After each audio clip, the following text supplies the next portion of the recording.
very good, very good. Okay, guys, so welcome everyone. This webinar has been organized by the Weekly Fasting Group, which is a group of individuals who fast every week for at least 24 hours. And with a possible extension, we are a big international WhatsApp group, and we cultivate this habit of fasting week after week after week. So my name is Arik, I am the moderator of this group, and you will find my WhatsApp number below this video. So if those ideas appeal to you and you want to try and develop this habit of fasting once a week, you are welcome to contact me. Send me a WhatsApp message with your name, and I will happily add you to the group. You will get the guidance and everything. So, and today we have our Ayurvedic expert, Hetal Shah. And am I pronouncing your name well? Hetal Shah? Yeah? Yeah, true. Oh, okay, good. And so we'll start with a brief guided meditation by Hetal.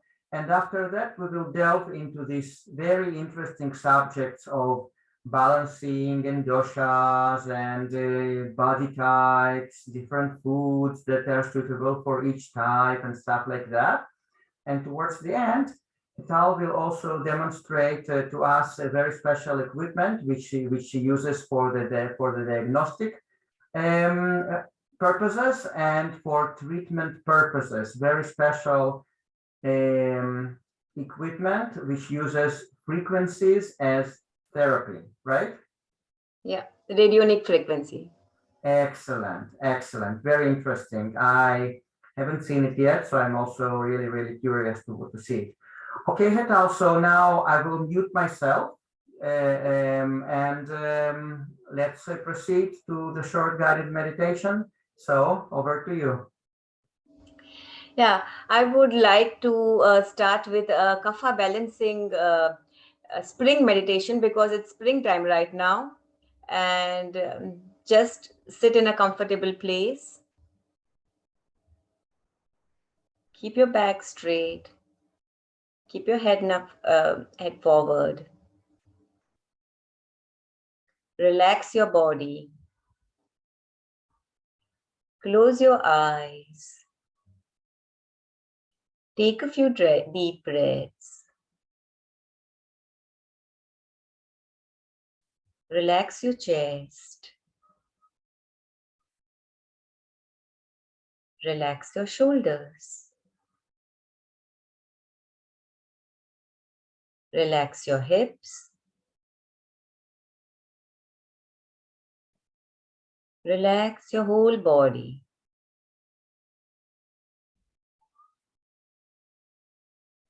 And now slowly bring your awareness within. Feel your heart pumping and the circulation flowing in your body. Now begin to notice your surroundings with your senses.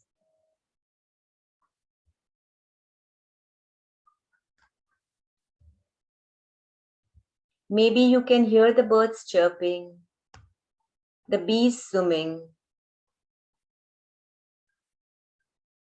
Maybe you can smell the fragrance of the grass or the sweet fragrance of the flowers.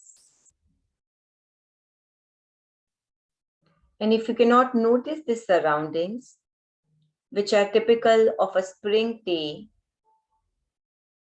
due to different time differences, then visualize a beautiful sunny spring day. Embrace the different sounds around you and feel the swift wind rustling through the trees.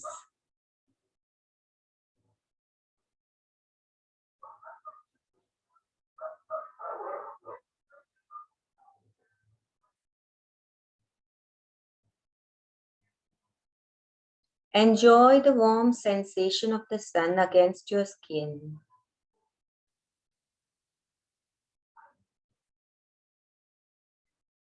Feel the breeze.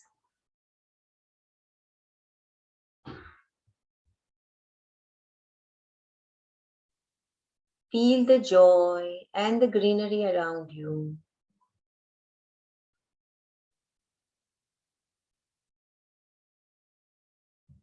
Now chant the mantra Ram to evoke the fire element and rev up the warming energy associated with the solar plexus chakra or the Manipura chakra.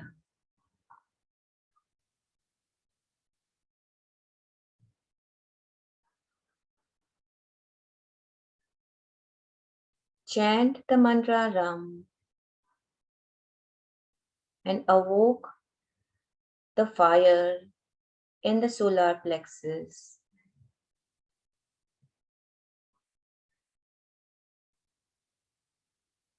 Feel and visualize the fire in the stomach area, in the navel.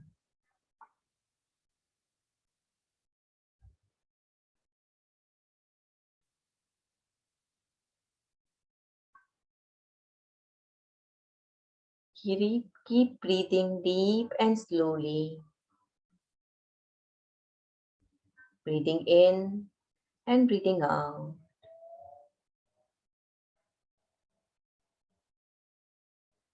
Experience the wide array of colors in nature. Notice the pops of colors that flowers bestow upon the surroundings, connecting with the cheerful shades of pink, orange, yellow, red, and purple.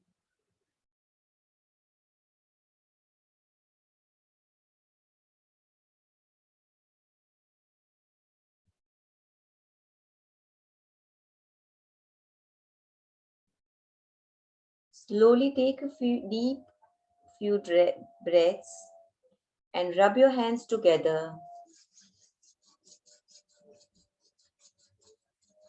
Rub your hands till they are warm.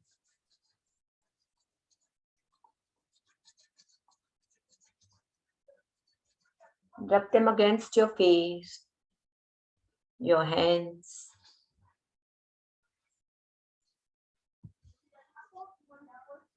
And all over you. Slowly come out of the meditation. I hope you had a nice one. Okay.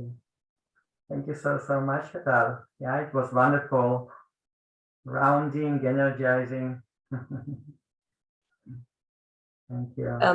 Do you get disturbance from outside? Can you hear it? Or because no, it's fine. It's fine. There are some noises, but they're almost, we almost don't feel them. Yeah, every now and then. So it's perfectly fine. Perfectly fine. Okay, Hetal, so let's delve into our super interesting topic. Yeah. And now I recommended that people watch your previous webinar about where you got into details about doshas and elements, but just for people who didn't watch, maybe you could just review some like 5, 7, maximum 10 minutes about doshas, about elements, about what does it mean, balanced dosha, imbalanced dosha, just in short. Could you do that? I'll try to, because I had not thought of it. And today's seminar will also be long enough because there are many points to be covered. Yeah, but just to get the background in case people don't remember or they just missed the information and stuff like that. Yeah, so we'll be talking about the 3 doshas, Vata, Pitta, and Kapha. The 3 doshas are the 3 bioenergies in the universe, and from these three bioenergies or these 3 doshas are made up of 5 elements: water, fire. You know the 5 elements, yeah. So now these 5 elements constitute the 3 doshas, and the 3 doshas constitute our constitution or prakriti. When we are in the womb of the mother, The constitution that the father and the mother has together forms a constitution which we get, and that is our Prakriti or our original constitution. This constitution remains for lifetime. Now, Vikruti is the constitution of the surrounding around us. And when that is not in balance, then we start getting problems or diseases. So always we have to see that how we can keep the constitution of the surrounding in balance with our original constitution. So the only way to do that is to be one with nature. And Ayurveda says or gives guidelines on eating food by being one with nature. And we all know being one with nature is eating seasonally, eating regional food, eating fresh food. But we are right now in such a hectic schedule, doing too many things at a time, that somehow we are not able to have the right type of food. And we think that we can spend money and get the best of food, which unfortunately doesn't happen till we realize that we have to ourselves grow our food. We have to ourselves cook, because even if we go to the costliest restaurant, we don't get exactly the pure ingredients and the best food the way we cook at home. Mm-hmm.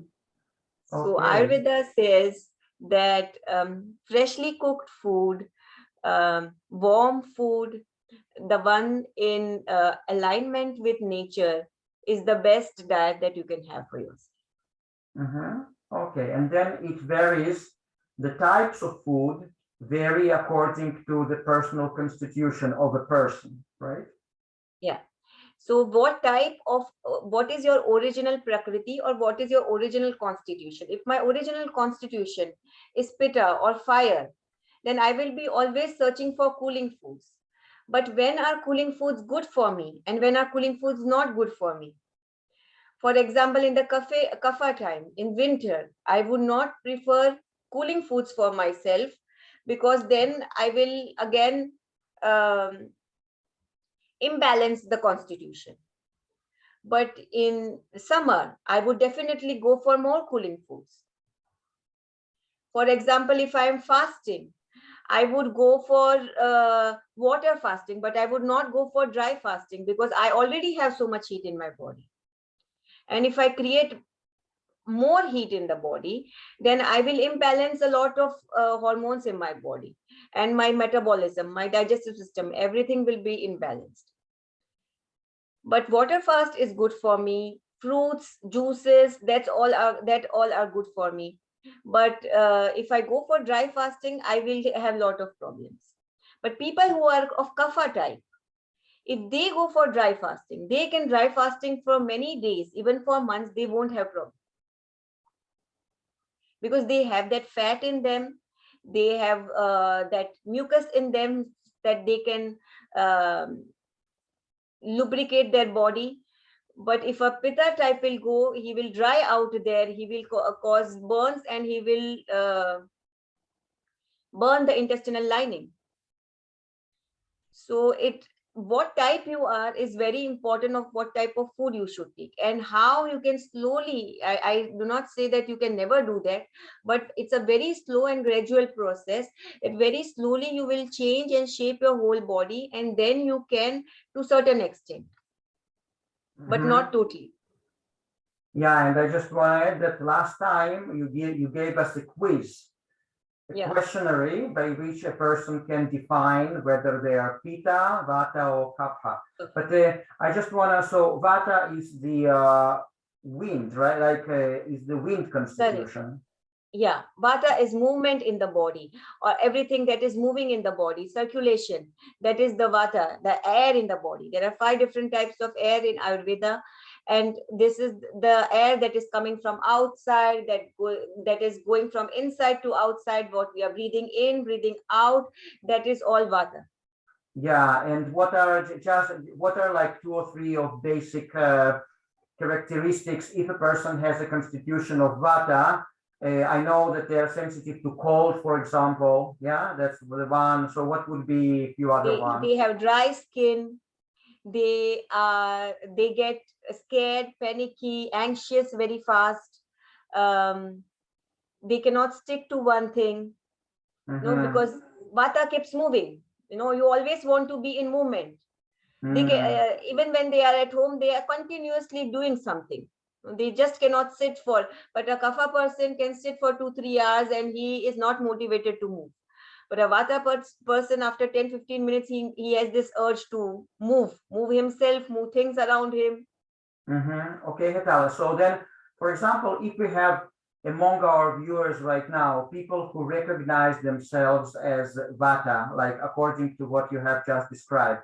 Now, I just want to make sure that I understand it right. So they can take certain foods or make certain changes in lifestyle in order to balance or to pacify this dosha. And then, for example, they can be more stable in their moods. They can be more persistent in what they're doing. So, and that means that they balance it out. Yeah. Yeah. Vata people will have problem if they go for raw food, if they go for raw juices, if they go for fruit diets. But when they will consume warm foods, even if it's warm tea or warm soups or warm, I would not say vegetable or fruit juices, but warm broths, with that also it will ground them. Vata is air, and everything what is in the air, you have to have something heavy to put yourself down. Wow. So when you have something heavy, which is warm, then you can come to, you can balance yourself and ground yourself. So then you can meditate on grounding exercises, you can concentrate on taking energy from the earth and sitting more on the earth, sleeping on the floor. All these things also help to balance the vata. That's amazing. That's amazing. And also, oily food is good for vata people, or not so much? Not much, a little bit of oil, so that moistiness is there and it lubricates the skin. That moistness is important, but it is not important to have oily food. That is a myth. Okay, okay. So that's about vata. Now, Pita is fire, fire dominance, yeah? Yeah. Now, could you give us like 3 or 4 characteristics of Pita people? Typical me. Really? Pita wants to do too many things at a time and wants to be perfect in everything, and it's like a total perfectionist. I have changed over time. Pita does not have any patience, how much ever you practice. It takes me, like, I keep my mouth shut, but internally I'm boiling. Why is this person so slow?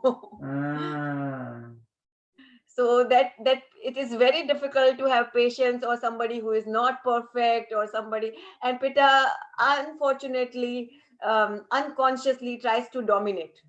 Okay. Because it's not that they consciously want to dominate somebody, but it's like they always want to be so perfect in the things that they somehow dominate others. Wow, so interesting. So what would be the main strategies for pacifying this dosha and balancing it out? Pita is fire in the body, digestive fire, fire from the hips, from the spinal cord that comes. And to balance the Pita are very short tempered. They get angry very fast. They are impatient. They really need to work on their emotions. They are very reactive, because fire is reactive. And you have to balance it with cooling foods, cool water, and they are also very sensitive to the weather. Just like vata, Pita is also very sensitive to weather, and too much in the sun will overheat the body. um, too rainy season will again give them immediate cold, or too cold air will again have ear problems or throat problems, or like that. So everything in balance is very good. And so for the Pitta type also, or the to balance the digestive fire, it is good that they have lots of cooling foods. Best for Pitta is salads. They can have lots of salads, lots of green smoothies, green juices, fruits. That all is very good for Pitta. But yeah, you have to be careful with warming fruits. Too many warming fruits or too many sour foods um, are not good for Pitta, because they will aggravate Pitta. Mm, very interesting, very interesting. So, for example, if we have a Pitta person and then it's a winter season, so the weather is cool, are they still will it still be good for them to eat cooling foods, or during the winter they should eat like warmer foods? If they should eat, they can eat cooling foods, but in balance. If they try to eat too many cooling foods, or it is in excess, then immediately, or too fatty foods or heavy foods, then again they will disbalance all the three doshas. Mm. And then it leads to kapha in the body, then it will lead to kapha diseases. When vata is in imbalance, then there is pain in the body. When pitta is in imbalance, then there is a burning sensation in the body. You will get acidity, you will get Inflammation? yeah, inflammation in the whole body. And when there is kapha imbalance, then you will get itching in the all skin diseases, neurodermatitis, acne, all those problems. Okay, okay, good. So we have covered like Vata dosha and Pitta dosha. Now there is this Kapha dosha. So what element predominates there? Kapha is for stability, as it is for lubrication, it is mucus, and to some extent we do need it to balance our body, to protect our body. But when it is not in balance and when it is in excess, because kapha is the tastiest, everything, the all the fatty products, the butter and cheese and the tofu and everything which is heavy and creamy and nourishing is good, but in very small quantities. If you take it more, then it is in excess and it will cause mucus immediately. Even nuts, seeds, beans, everything is good, but only in a very small quantity and only in some seasons, not in all seasons. Okay, okay, and Kapha, like what elements predominate there? Like for yeah. Kapha is water and earth element. Okay, okay, okay, good. Pitta is water and fire element. Air is water and space element, ether. Very interesting. Okay, that And also. kapha people can fast, they can dry fast for as long as they want. They can build up their capacity, they can fast longer, they can continue fasting for a very long time, and they will not have any problems. Pitta and vata people have to take a lot of care while fasting. Pitta people can do lots of water fast, but vata people, they have to have warm teas or broth fasting. If they can do that, that will be the best for them. Very interesting. Yeah, yeah. What I like about it is that it gives us keys to our personal body type, not just generic things that everyone should do like that or like that, but everyone is personal.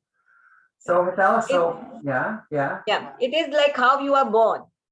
If I'm born in India and if my parents were having Indian food, if I start coming and living in Germany, my body will not adapt to German food. My body will not adapt to cold weather.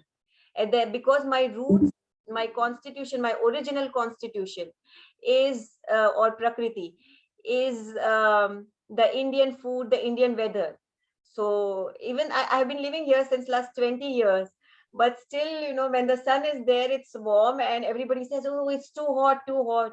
I say, I don't feel that much hot. Yeah, I only become more black. That's okay.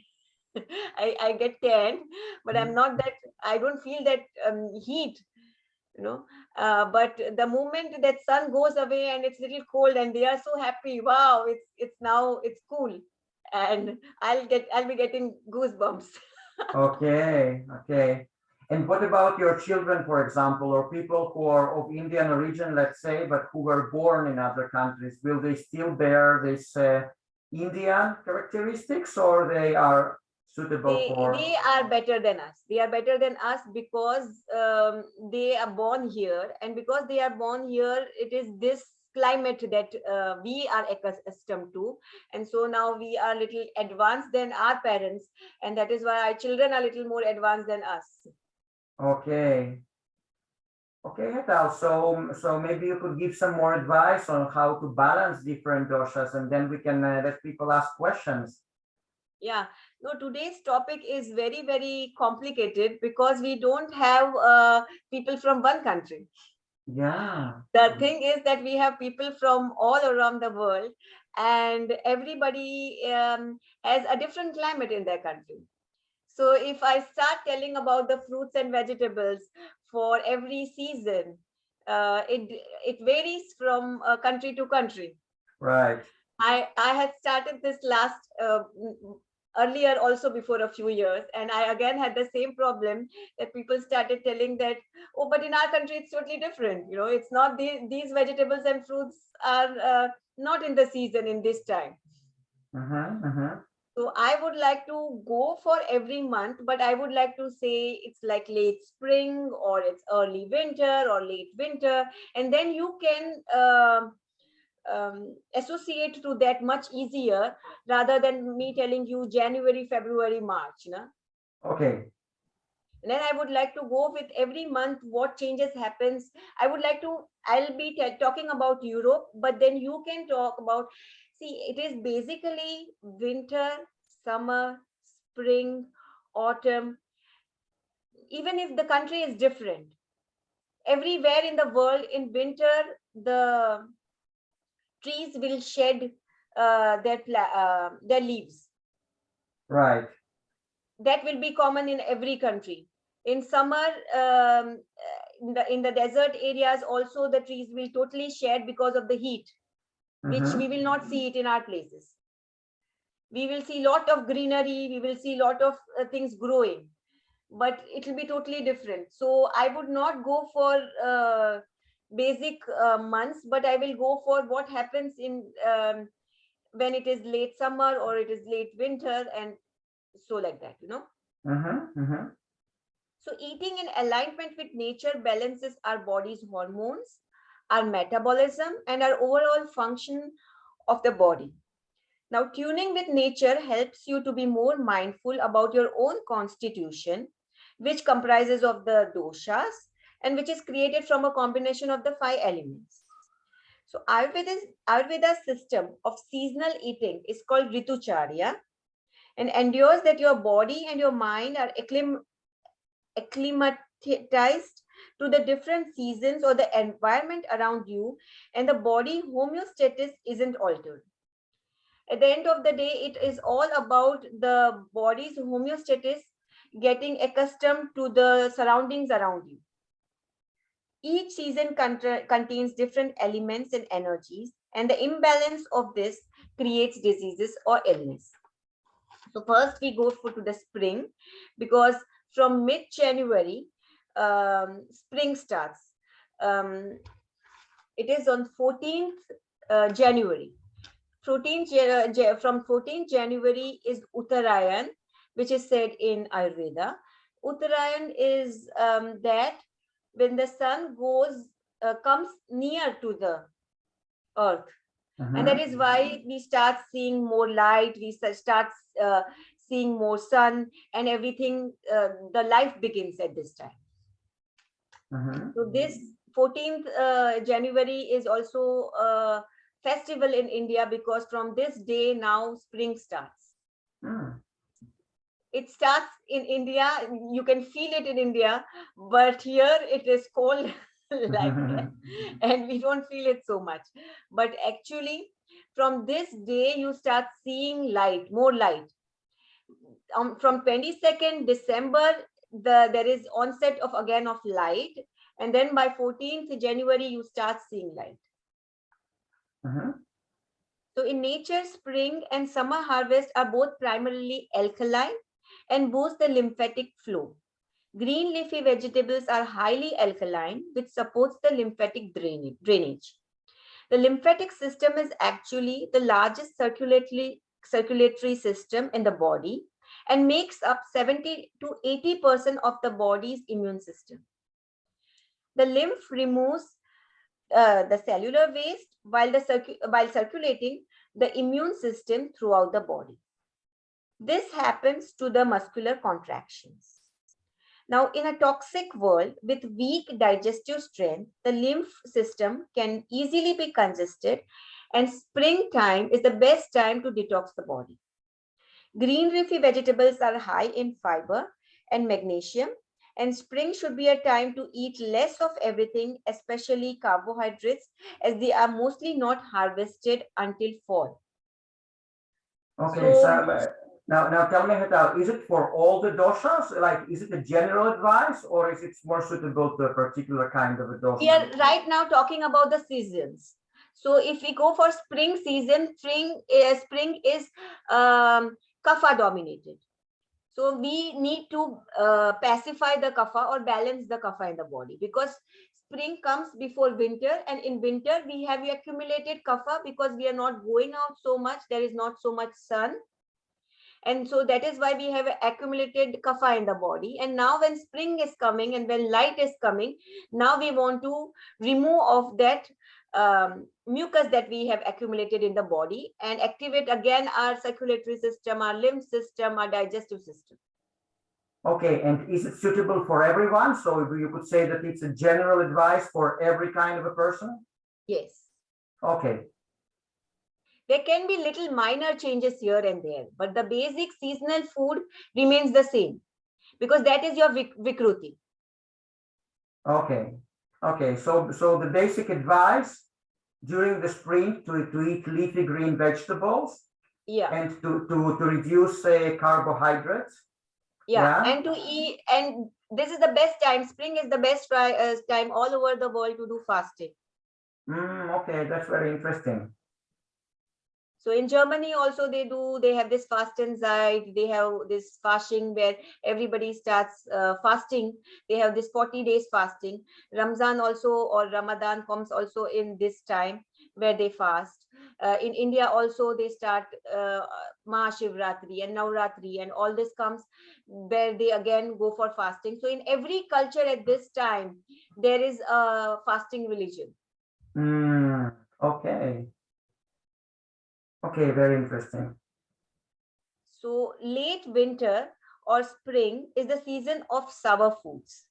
Ideal season for weight loss, and no insulation is needed during this time, because you have already have had a lot of insulation in winter, which you have accumulated due to the not so much movement and not so much exercise. So this is the month of transition from vata dryness to kapha wetness.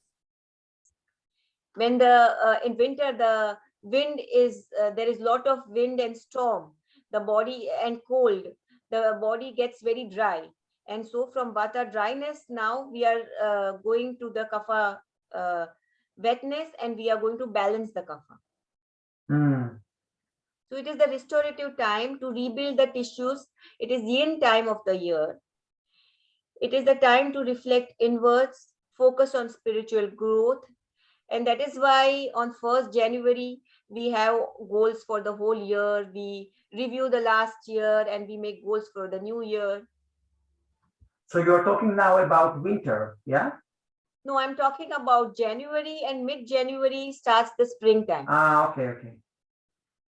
So and it is a late winter and it is a springtime.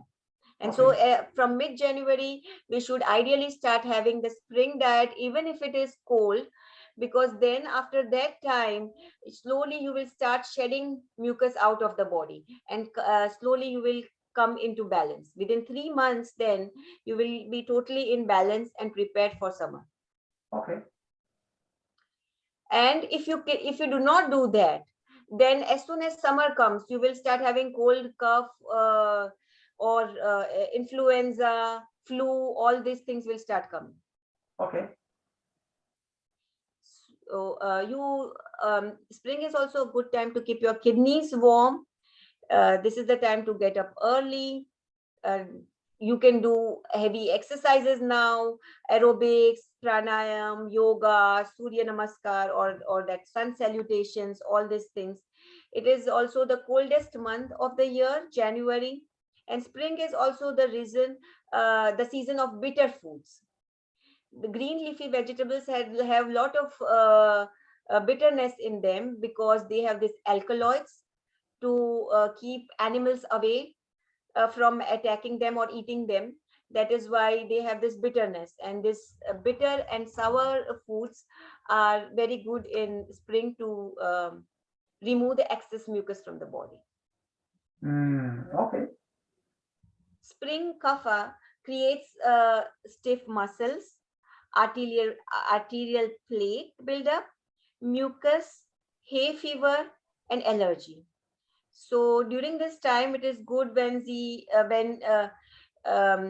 according to Ayurveda, you do jalneti, that is the nasal pot thing, and you also go for a lot of abhyanga. Abhyanga is you take Ayurvedic powder. It can be trikatu, it can be chickpea powder, chickpea flour. Just rub it on your whole body, and then clean. First do oil massage, then rub that oil, or rub your whole body with this powder, which is a perfect soap for itself. And then you can clean your body, and you will see that all that toxins which have accumulated and on the skin, that will all come out, and the pores will be very clear. So this was about that neti pot and about abhyanga. Neti pot, I just want to clarify for people who don't know, it's the special pot with which you clean your nostrils and the passage between your nostrils. Yeah, so you put it like that, yeah, and then it comes out, the water, and then like that, yeah, so that's the cleaning and it's procedure. All this salt water. Yeah, salt water. And then there are some Ayurvedic herbs like Trifla and Trikatu, or neem, or ginger and turmeric and cardamom. These herbs are very good in this season. You can also have drying grains, but not grains with gluten like barley or corn occasionally, but grains should be avoided during fasting or in the spring because you don't want to accumulate any more kapha. Warming spices are good. Warming green bitters like dandelion or argula or kale, brennesselte, Brussels sprouts, they are all very good. Avoid heavy food, avoid oily food, avoid sweet and salty foods. Please don't have any dairy during this time. Anyways, dairy during fasting is not at all good because it creates more parasites in the body, it creates more mucus in the body. No heavy grains and no breads. So this is the optimal way of fasting. Whatever seasonal vegetables and fruits are available. In some countries, there are fruits available in this season. In Europe, most of the time, no fruits are available. In Spain and Italy, there are some fruits available because the temperature is not so cold. In Germany, there are no fruits available because the temperature is still so cold. The earth is still covered with ice. So there is nothing available. But if it is available in your country, fruits and vegetables, please stay only on fruits and vegetables and not so much on bread and sweet things, which most of the time people think that, yeah, it's winter. Now we can have lots of fat and lots of things. Not from January. From January is the time to again now come back in shape. Okay, wow. You know, Hetal, I have an idea, maybe because it's lots of information. So maybe today we can only cover spring and summer, and then proceed to your equipment or frequencies, and then we can have another webinar towards the fall and the winter, and then you will give us some advice, because otherwise it's going to be an overwhelming amount of information, you know? Yeah, that's what I said. It's too much. Ayurveda is easy, but it's too complex too. Yeah. So today we'll just cover spring and summer so that we know what to do. But Yeah. guys, do you have any questions? Because it works really well when you talk a little bit and then people ask questions just to clarify points. So guys, do you have any questions regarding what Hetal has just said about preferable? Yeah, just a second. I'm no just trying to problem, put no in the problem. light because the sun is going and coming. Sure. Meanwhile, guys, if you have any questions related to what she has just said, you can just unmute yourself and ask.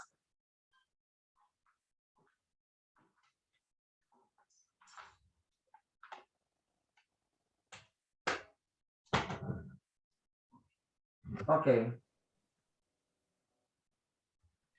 Hetal. So for now, I don't see that anyone has any questions. Now look, I have a question. So you said that during the starting from January, it's advisable to eat lighter, to eat more fruit, if they're available, to eat more greens, to clean the lymph. Now, but if a person has a general Vata constitution, so they're really, really cold sensitive, and it is still cold in the winter, it is like or even in the beginning of the spring, should they also eat the same thing? Because like in my opinion, they might become even more cold sensitive if they feel it. Then feel after eating it, how do you feel? Am I feeling comfortable? If I'm not feeling comfortable, I will go for warm food. I am a Pitta type, but for me, I have, even in summer, I can never go for cold salads. I can never eat anything cold. I cannot start my food or lunch or dinner or even breakfast with something cold. I need to have something warm. Because I'm sorry, Hetal, so and if you do start with something cool, like how do you feel? How do you feel this imbalance that is happening? I just can't put it in my mouth.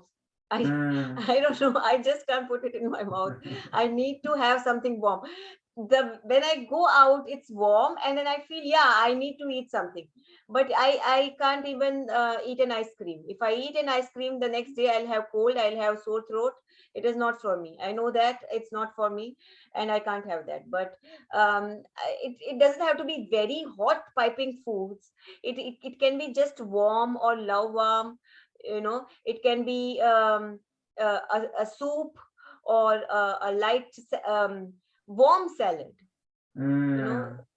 Just you mix greens with sauteed vegetables or boiled beetroots or sauteed mushrooms, or light but not completely raw, and you can mix both and you can have them, and it is then much better for you to digest than eating only raw food.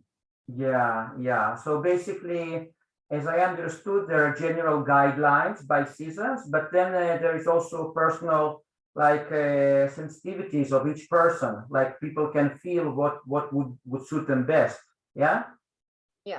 So that will always be there, that you can always. The most important thing about Ayurveda is Ayurveda never says that this is the diet. Ayurveda says that every diet is a customized diet, and not only that, every day is different.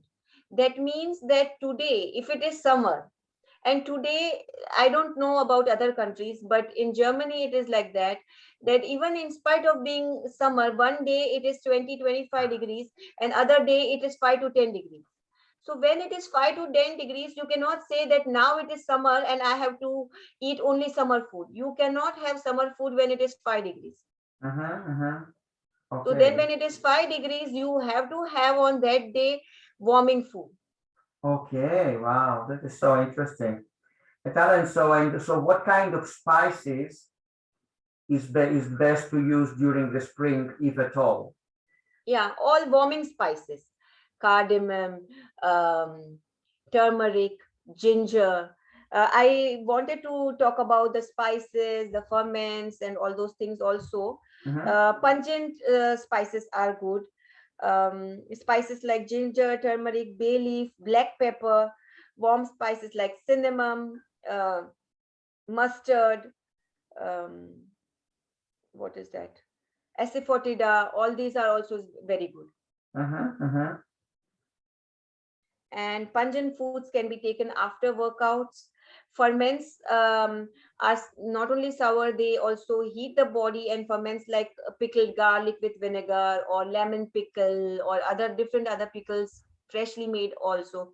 They are also very good during winter time or springtime. Okay, wow, amazing. Guys, So do you even have when any? you take tea, you can have cinnamon tea, cardamom tea, ginger tea. These all teas are warming and good for spring. Very interesting, very interesting. Guys, do you have any questions so far? No. Oh, yeah, we have someone. Hello. Hetal, hello. Hi. Good evening. Hi, Hetal. Hi. Hello. I just wanted to ask. Turns out I'm a Vata person, and yes, I'm cold, and well, it's a good thing that I live in the Middle East. Yeah, cold all the time.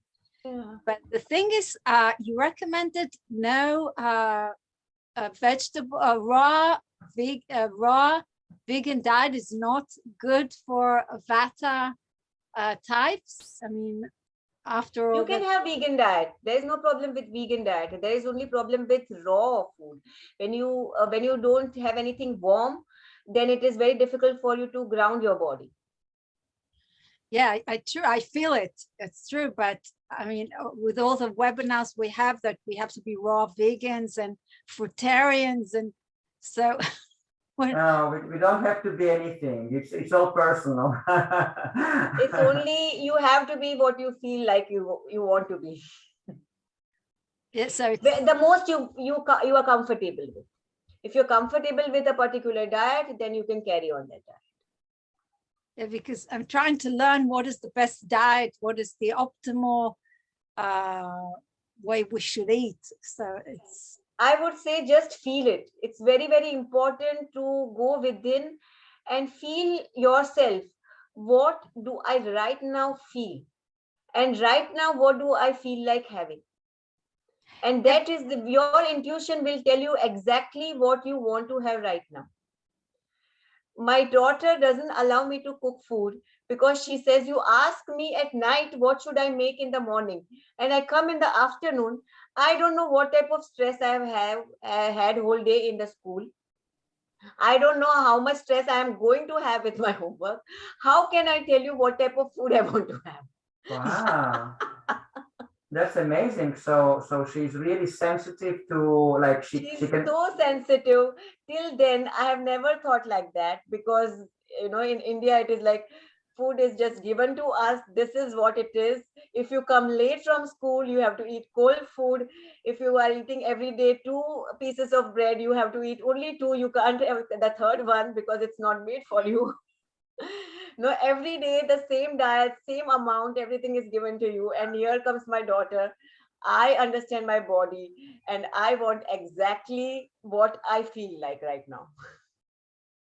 Wow.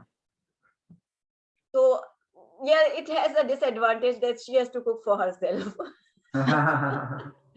But then she knows exactly what she wants to eat and she can cook for herself. That's wonderful. And I learn many things from her also. Wow, that's amazing. And has she actually learned the theory about all those things about Ayurveda, or she just feels her body and that's it? No, she from the very beginning, from her birth, she is always very independent and very intuitive. And I am learning from her to be more intuitive. I theoretically I can talk a lot about being intuitive, but I'm not as practically as intuitive as her because I've not been brought up like that. Yeah, Hetal, has she also learned the theory of doshas and Ayurveda, or she hasn't? Like your daughter, I mean. That she has learned from me some way because I keep telling her all the time. This is good and this is not good, and this is it is there in her mind all the time because naturally when you know something you keep telling your children Yeah, So, absolutely. so indirectly she knows everything. Yeah. Wow, wow. That's amazing. Okay, Hetal, so let's move on. Let's say, so we talked about the early spring. So is there anything that is related to like the late spring, the beginning of the Yes, yes, yes. summer? Mhm. Lots of things. So in early spring, it is also good to have warm, bitter root vegetables like parsnips, turnips, rutabaga, and Brussels sprouts. Why root vegetables? Because everything that goes under the earth, it is heavy, and light root vegetables, because that is what has been growing all winter. That is, and till the sprouts are coming up, you don't have anything else to eat. So that is what is under the earth, that is the best food for you. If you don't know what food should I eat now or what food should I buy now, go in the market and buy the cheapest vegetables and fruits that are available, Mm, because that which is the cheapest, it is in abundance. Only then they can sell it so cheap. mhm. And what is in abundance is the season right now. Yeah. Okay. So that is very easy, because now when you go to the market, you will also get apple and banana and pineapple and orange, and you don't know, you will choose whatever fruits you like the most, and what you don't like, you will not try them. Mhm. But when you go for the cheapest fruits or cheapest vegetables, you will come to know immediately, yes, now it is this season and now it is this season. Mhm. So it will become easier for you. Very good. Very good advice. Good advice. Okay, Hetal, so what should we eat now later in the spring and maybe in the beginning of the summer? What would be? So now in February is the end of winter and it is the time of ashes. Yeah, it's a challenging month on relationship due to weather's frustration, bitterness, self-criticism, nagging, sense of failure. Because again, now the vata is increasing, and because the vata is increasing, now there is change of moods, and because of the change of moods, you have to bring it in balance. Body is releasing stored winter fats, preparing for spring. It's the critical time to cleanse the liver. February is the best time to cleanse the liver and the lymph system, and jumpstart body's fat metabolism. It is the start to the new diet. Um, Loss of appetite is normal in this time. It is important to flush your gallbladder at this time. If possible, again, don't go for any grains and sugar this month. Fasting is very important in February. No fats and no sweets, no chocolates, very important. Light is returning and longer days. You can work more in the garden, and you can start your day with Kapalabhati, because Kapalabhati is brain shining exercise, and it removes all the mucus from the body. And what is that? What's that? Kapalabhati is a breathing exercise. It is a pranayam in from yoga, but since yoga and Ayurveda are work together with each other, so this breathing exercise is a vigorous breathing exercise. You just breathe out and you push your body inside. You breathe out and you push your body inside. I'll just show you, and then you can just see a YouTube video of Kapalabhati. It is like this.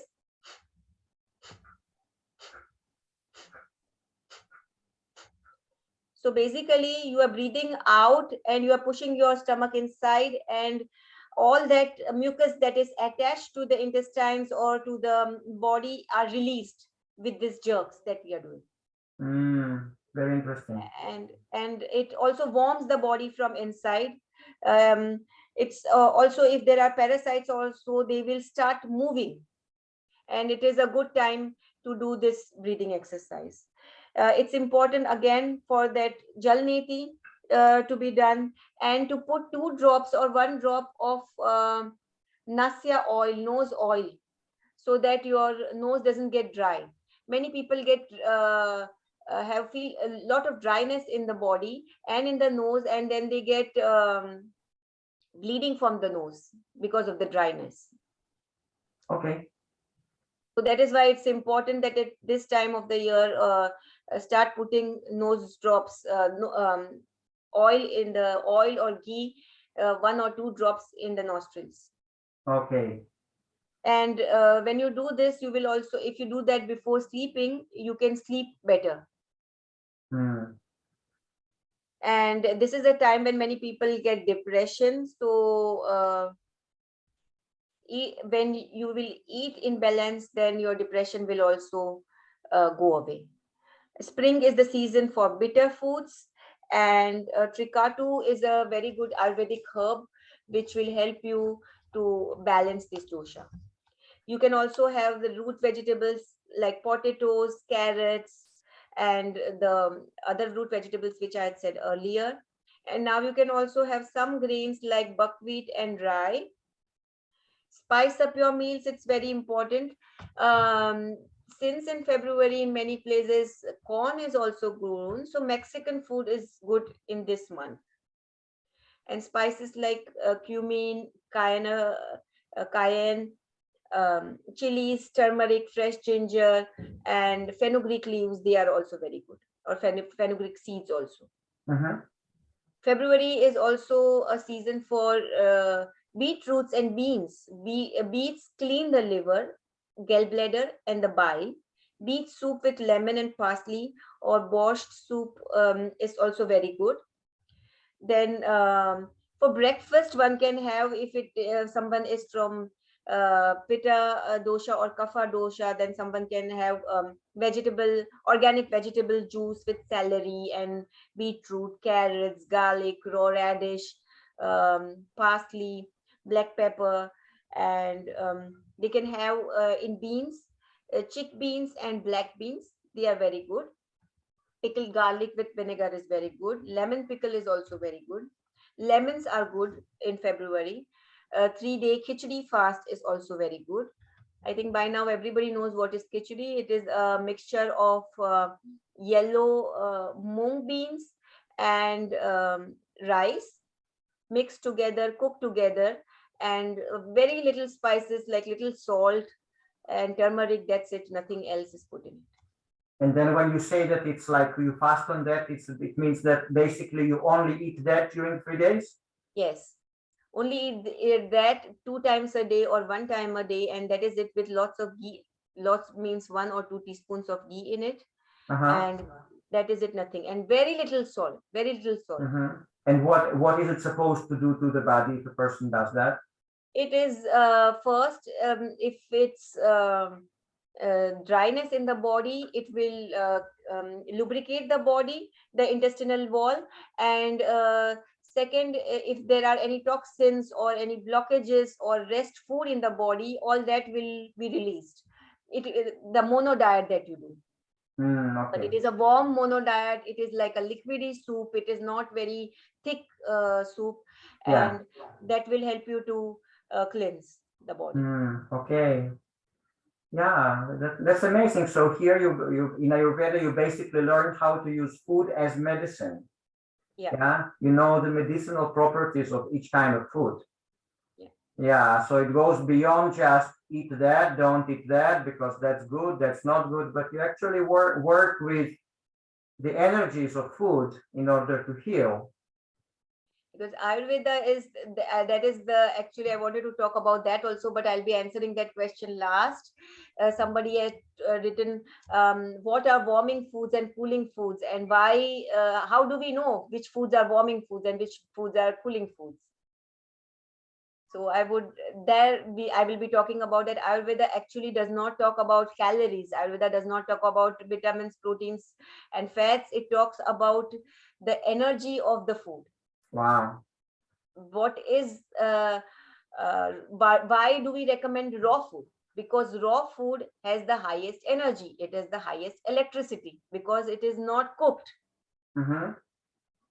So what is not cooked, what is in its pure form, has the highest electricity. What is then cooked is then the molecules are then broken down, and that is why the electricity is decreased, and that is why steamed food is better than sauteed food. Sauteed food is better than cooked food.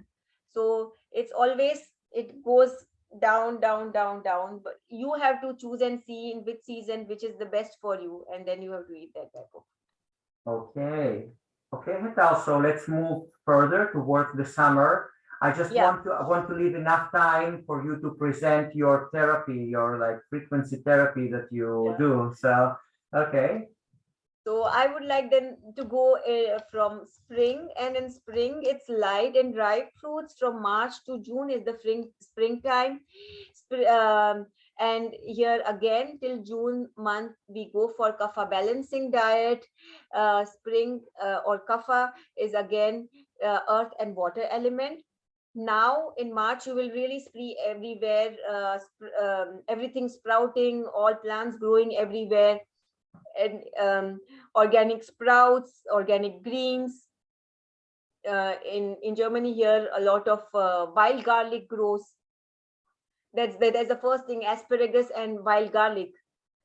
That's the thing that grows, and we are all crazy after that. Okay. We still go in gardens to collect wild garlic, and that garlic actually it thins the blood and thins the mucus in the body. That is why it is very good.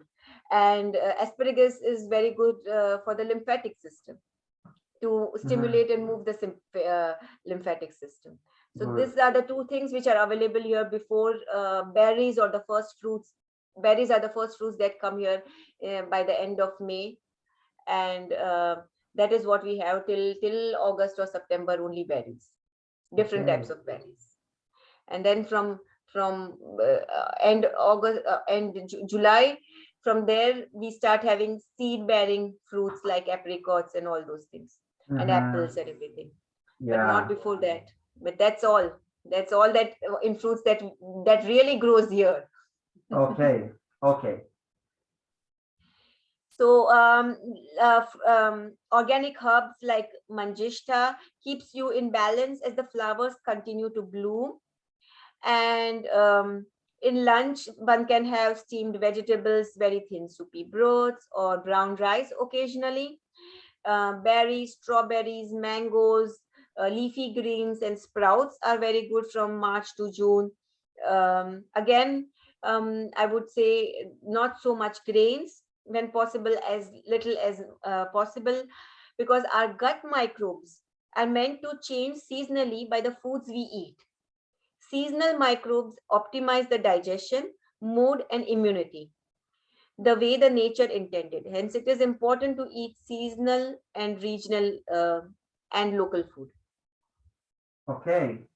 So now, if you are a person who is originally from India but living in Germany, so what we recommend, because your prakriti is used to that original Indian food, even if you are living here all your life, that first you were born in with that prakriti or that constitution, so you can have local vegetables and fruits. But if it is like grains and pulses and all those things, that you can get it from your motherland. That will be then a combination of both foods that will be appropriate for your constitution. Interesting. Okay. So a naturally low-fat diet is important in spring. Spring herbs are like basil is very good, citrus is very good, grapefruit, pomegranate, neem is very good. Do lymph cleansing whole of spring and fall for 1 to 3 months. Cooling summer dressings for salads like zucchini, coriander. Eat foods and activities that are light, dry, and warm. There are lots of vegetables like alfalfa sprouts, Brussels, cabbage, carrots, celery, cauliflower, chicory, dandelion, endivian, garlic, French beans, kale, lettuce, mushrooms, onions, peas, parsley, radishes, potatoes, spinach, watercress, Swiss chard, and there are lots of vegetables that can be eaten. Yeah, all sprouted beans are very good. Kidney beans, lentils, lima beans, moong, and split peas are also very good. Avoid all dairy totally and all oils till June. When it is summer, then you can have, I'll say June, but it is basically springtime. Then when it is really summer, because your summer starts from June to August, in your country, whenever it will start, summer is the best time to have all the dairy. To have When you what? want to have all the dairy, Okay. if you want to have milk and cheese and butter and all those things, the best time is in summer. Because summer everything is dry, and then you want to nourish your body with milk and milk products. But yeah, again, it balance, and in small quantities. Again, if you have it in large quantities, you are going to get kapha. And why is it preferable to have dairy during the summer? Like what does it do to the body in the summer that it's the best? If a person wants to have it, just to have it in the summer. Because summer is the Pita time, it's fire and it's dry, and because it is hot and dry, so cool and moist milk or milk products will nourish the body. Okay. Yeah. I see. So this is about spring. Then March, from March month or slowly, one should start increasing water element. Till then, one should not take so much water, because if you take too much water when there is already mucus in the body, your body will convert water also into mucus. That is the reason Ayurveda always says that always drink hot water, or keep on sipping hot water throughout the day. But when it will be warm weather, then you can have increase the water content in your body, and then you can have cool water or normal temperature water, but never cold water or what do you say, water kept in the refrigerator. That is never allowed. Ice creams are never allowed, because your body temperature is 27.5 degrees centigrade. That means that your body is internally warm. And now if you put something cold in your body, your digestive fire will extinguish and it will weaken. Once your digestive fire weakens, that means your metabolism and your digestion will also become weak. Then all problems will start coming, and we will say that, we don't understand why. Because it is so hot, I needed to.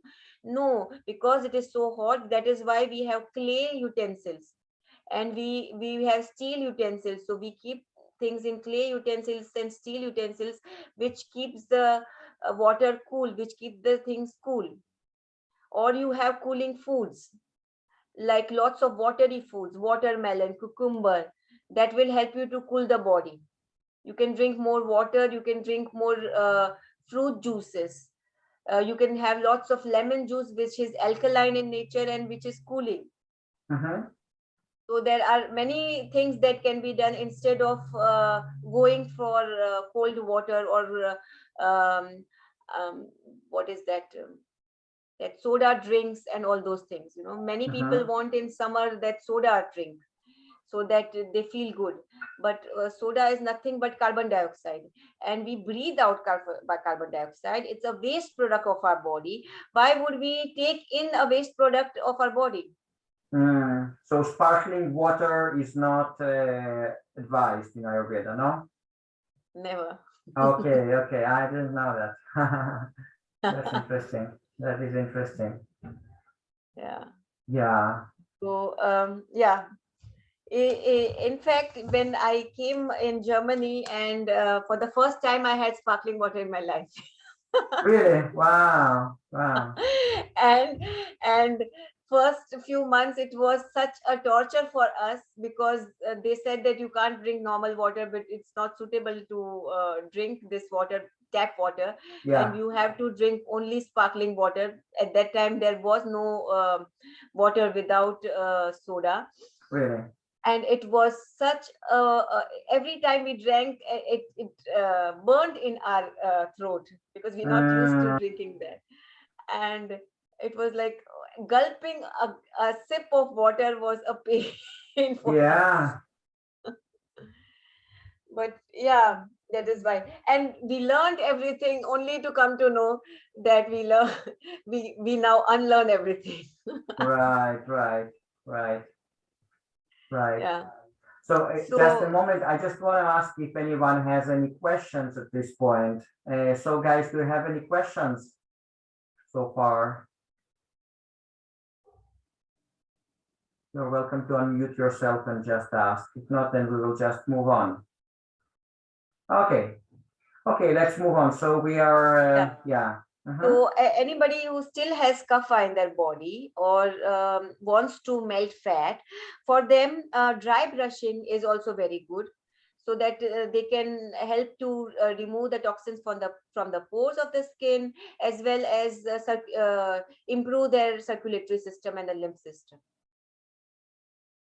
So dry brushing, massage oil, and heavy exercise, or vigorous exercise like jogging, like strength training, and tennis, and all those exercises are very good. Build up with pranic fruits. Prana includes anything and everything green. Between meals, a glass of warm water with a little lime and a pinch of salt half an hour before a meal is good for the digestive juices. Also, ginger and lemon mixed together half an hour before a meal is also a very good digestive. Yeah, so in other words, if a person has weak digestion, what would be the, so regardless of the season of the year, so those remedies that you have just said, are they related to a particular season, or they can be taken throughout the whole year?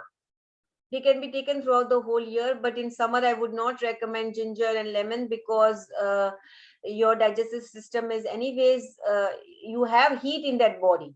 Okay. And then again, something more heating, if you want, if you will take, then again you are imbalancing your energies. Yeah, because nowadays lots of people have a very weak digestion. So they feel really heavy after eating, they feel gas, bloating, and other things. Food gets indigested. So those little tricks are very, very important. So again, you had this thing about salt. So how would you do that? Yeah, this is that you can have this at all times. It is a glass of warm water with a little lime and a pinch of salt half an hour before a meal. This is good for the digestive juices. Yeah, so water and then with a little bit of lime, you said? And a pinch of salt. Yeah, but lime like a lemon, but another fruit like lime, yeah? Like the green one. So you just squeeze the juice from the lime. Yeah. Okay. I think Head Folkat wants to say something, Mr. Folkat. Yeah. I just wanted to say, and then you had another thing with the lemon juice and ginger, yeah? Like do you also mix it with water, or you don't mix it? No, just slice it. You can make this and keep it for a month. Every day you can take a little, and before lunch you can have it, and it is a very good digestive. Okay.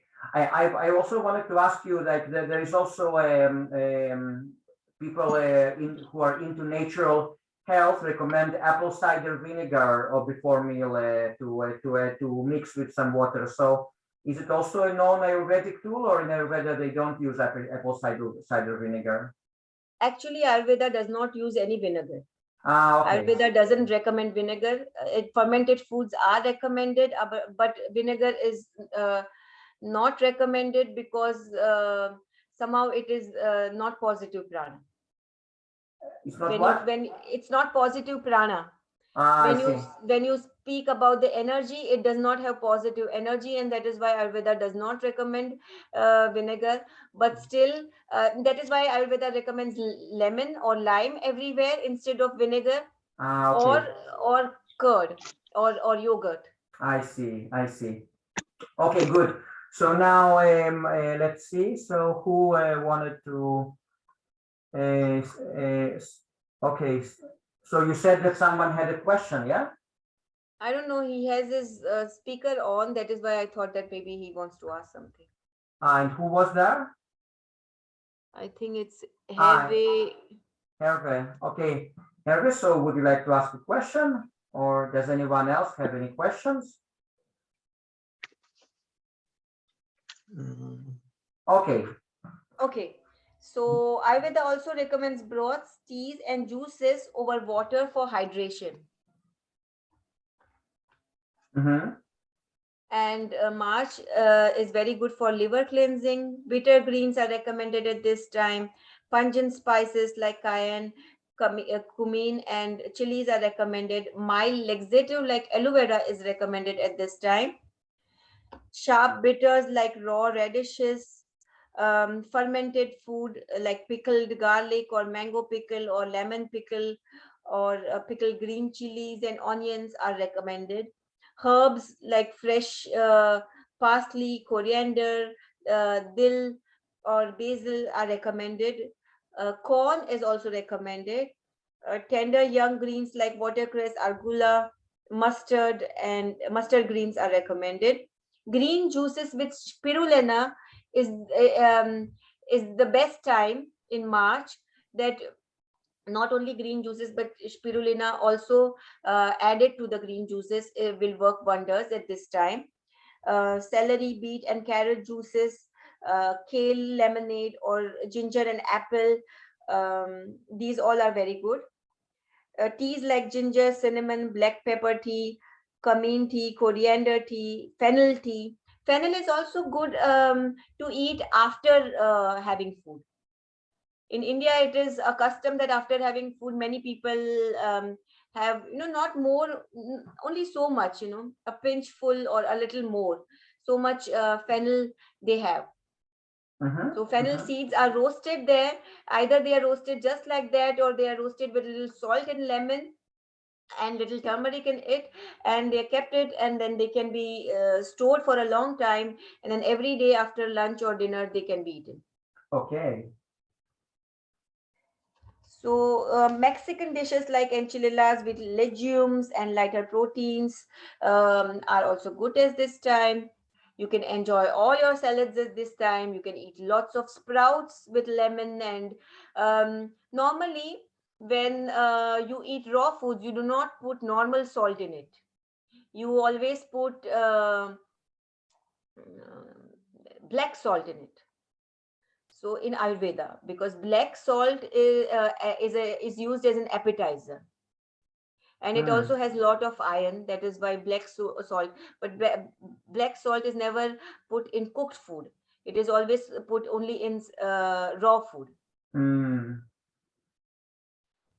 Yeah, it's called like something kala namak, something like that. Yes, kala namak. Yeah, I have it at home. Yeah, black salt. Yeah. So that is very good. It has a lot of other benefits also. It comes from the earth, and it has a lot of minerals. It has some 21-30 minerals. So it's very good to have that type of salt when you are having salads or your green smoothies or anything raw. Yeah, Hetal, I wanted to ask about that because I have this package of this black salt, but there are few versions of, like I heard the version that it comes like that naturally, but I heard another version that it's actually they take salt and then they cook it with different spices and then it becomes black. So is it supposed to come natural like that from the earth, or is it supposed to be prepared and become like that? No, most naturally it comes naturally from the earth. Yeah, and it has this strong sulfur, like eggs, flavor. Yeah, correct. It has a lot of sulfur in it, Okay. And then brassicas, all types of broccoli, cauliflower, cabbage, Brussels sprouts are also very good. Cook them, add plenty of oil or ghee and digestive spices like black pepper in them, and they are very good to eat at this time of the year. Laxative like artichokes are very good. Root vegetables are very good. Ayurvedic herbs like shilajit is very good. Hot bitters like fenugreek, parsley, coriander, basil. They can be used as chutneys. They can be used as salad dressings. While garlic, uh, then red lentil dal, moong dal, sweet potato. There are these types of things are also very good. You can start your breakfast with raw beetroot salad with not much, no, only grated beetroots with lime. That is perfectly all right for salad because it has the sweetness and little bit of lime. Sour is enough. You don't need to put any salt, nothing in it. Hetal, That can be, yeah.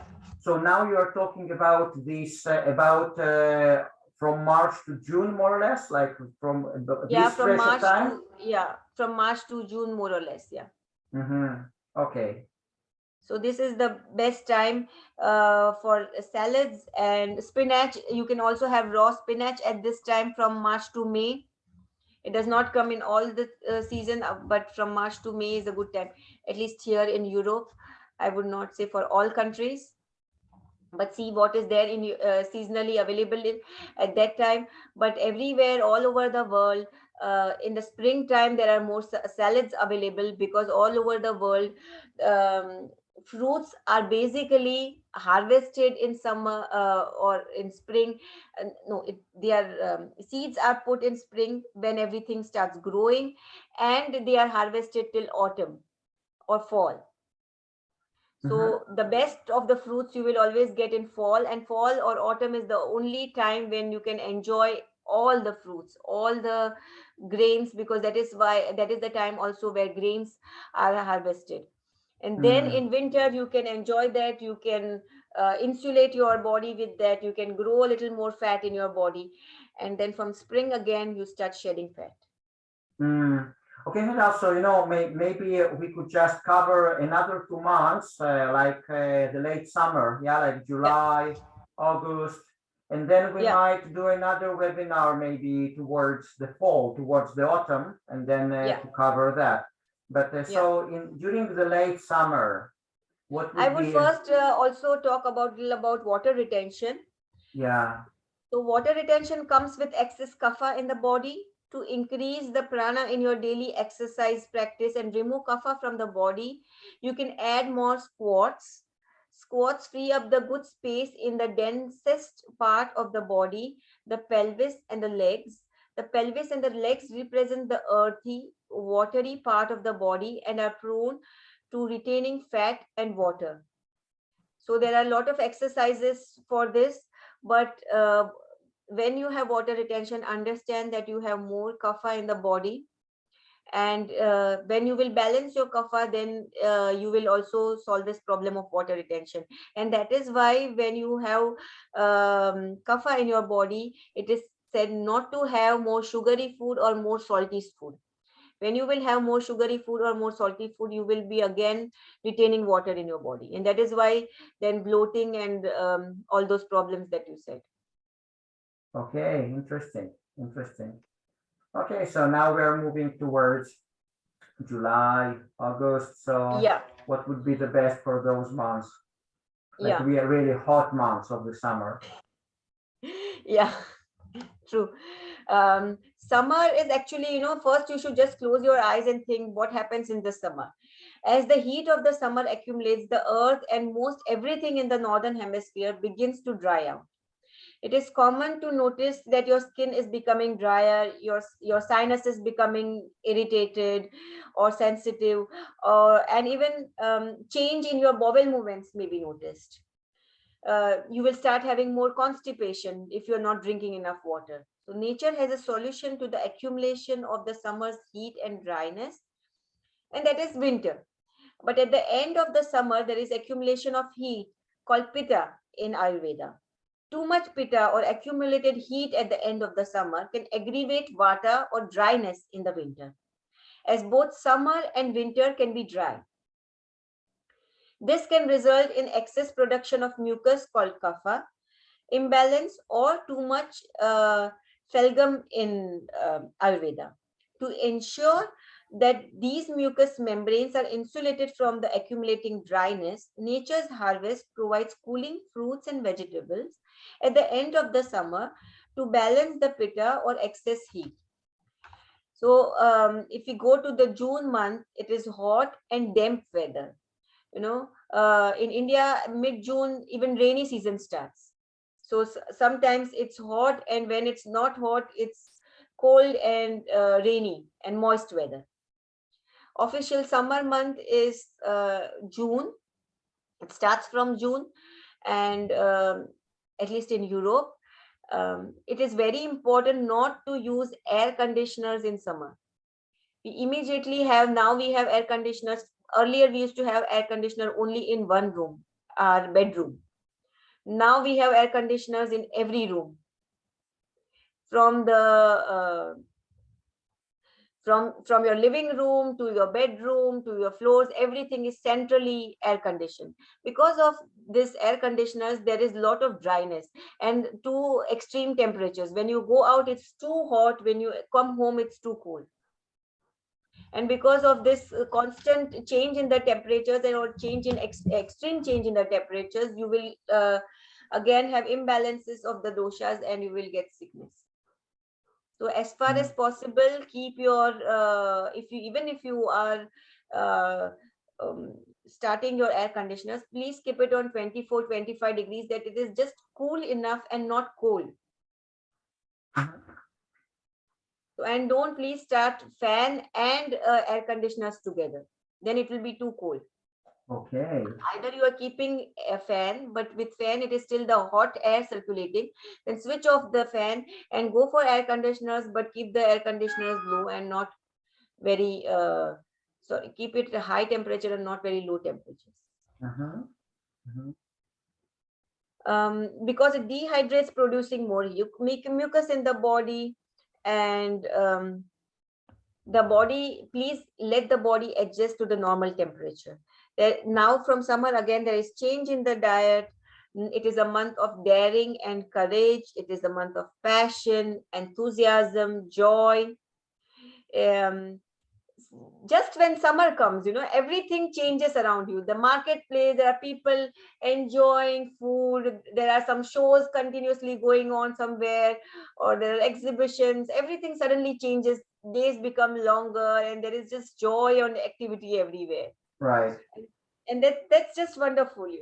It's reflect before making impulsive decisions. It is very important because Pitta people are reactive. And when you are reactive, you try to take immediate decisions. So always deep breathe, count for 10 seconds, and then think before you take any action or before you open your mouth. So that will help you to again come in balance with yourself. Okay. Anger, frustration, irritability are easy when Pitta is increased or overheated. Drink lots of water, especially around midday. Avoid dehydration. If you are normally working person, I would recommend in summer, please drink at least 5 liters of water. People say they drink a lot of water, but what is lot of water?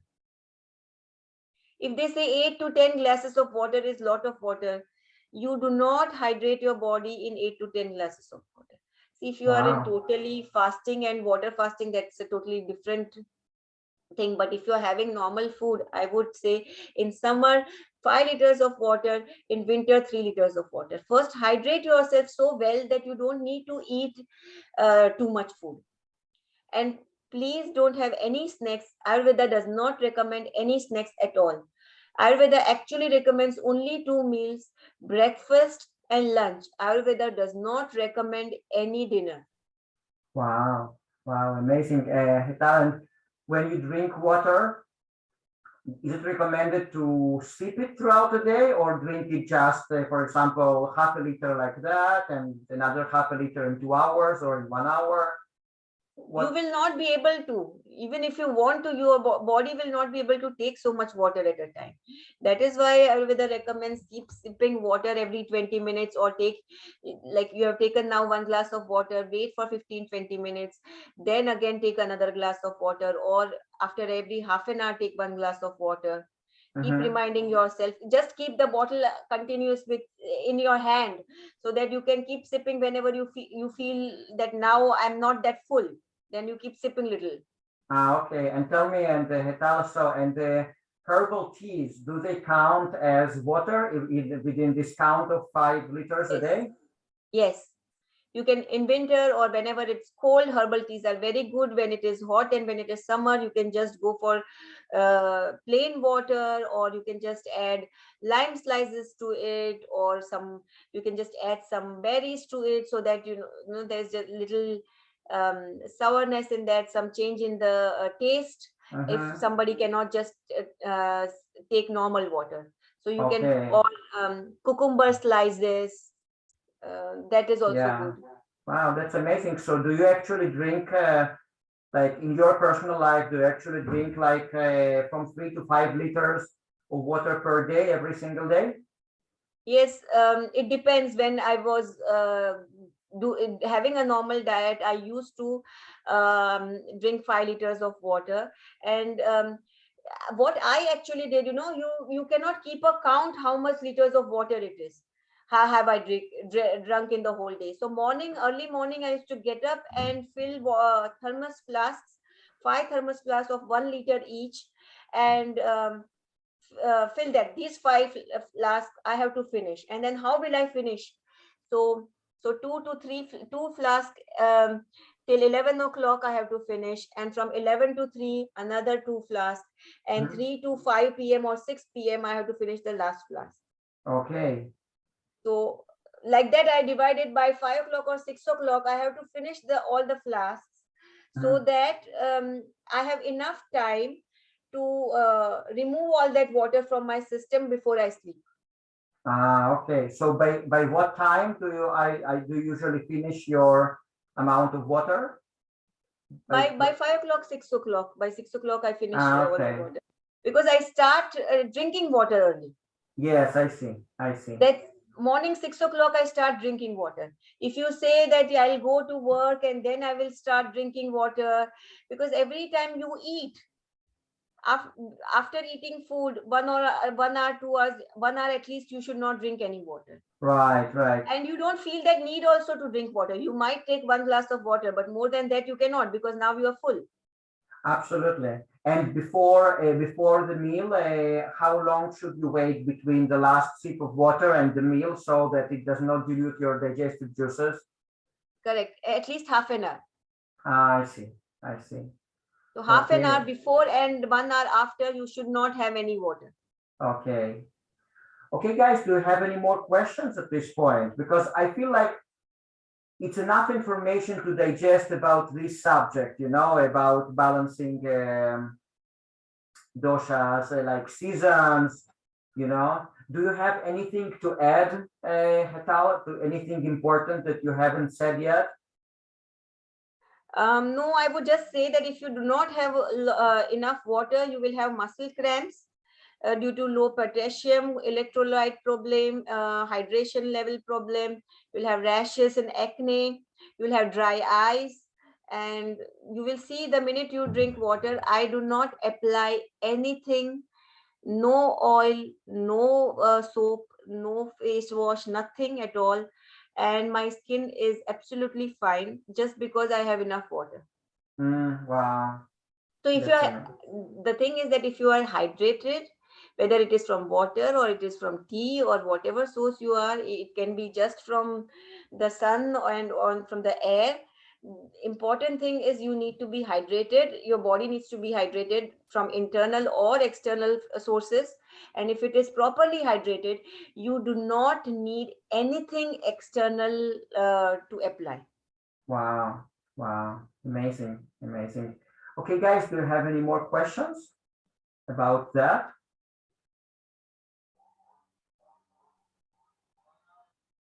Okay, Hetal. So now let's move. So I hope we can do another webinar, like maybe towards the end of the summer, the beginning of the autumn, so that you will give us some more advice about food. Hetal, maybe.